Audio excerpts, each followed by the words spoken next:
For today's video mga idol, kay nag-ayo ko sa kuang welding machine no. Welding machine nga gamay ko no mga idol no, gamay tan-awon pero imong pas-anon 15 kilos tayo mga idol. Kani nga welding machine mga idol, dili ni siya inverter ha. Welding machine gamay-gamay ra ni pero ang sunod ani mga idol, tung garawon nga bronze jud no, yang wire. Dako mo nang bugat kani mga idol. Gamay tan-awon pero 15 kilos basta magasago jud ka og binitbit ani mga idol kung isa ra jud kung ikaw ra isa mo kuan may mo imo lang pa sa anon. So ang kani mga idol ako nin siyang gi-repair kay nasunog maguna iyang positive ang ay iyang negative mga idol no kana iyang wire dra nasunog kay natanggal gitong taklob lagi na nagpugong para muguot sa wire na mo spark naman.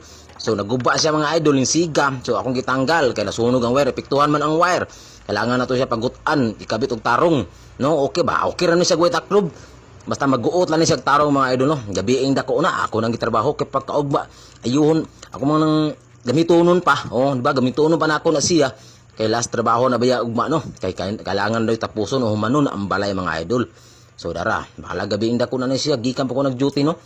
Ako na ang gidala sa guyod jud ko ana mga idol no.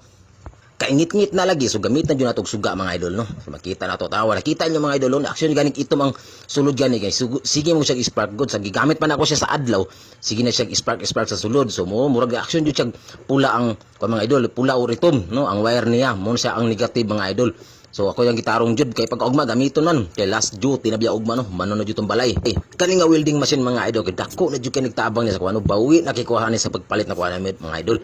Kay kani pagpalit na kuha ni mga idol na siya mga sa 5 mil ay 455 yata don nakalimot na jud ko sa presyo mga idol basta 5 mil kapi na siya mga idol. Basta jud ni siya bugata mga idol mo ni siya ang kasi nga welding machine nga 24 hours musukol inandaray no. Ang wire jud mo cylinder mga idol. So dara o tan-aw na to. Kuha na nagipagutan na ayon na siya mga idol no. So positive negative okay na. So pwede na pud nato siya gamiton pagkaugma mga idol no. So kani nga welding machine to 20 volts ra jud ni mga idol no. Pero power kayo. Kusog na kay ni mga urinte. Dini basta-basta mga idol. So wala tayo lain buhaton ani no. Kundi atuan na ning safety kay final na ugma. Mo to. Bye-bye.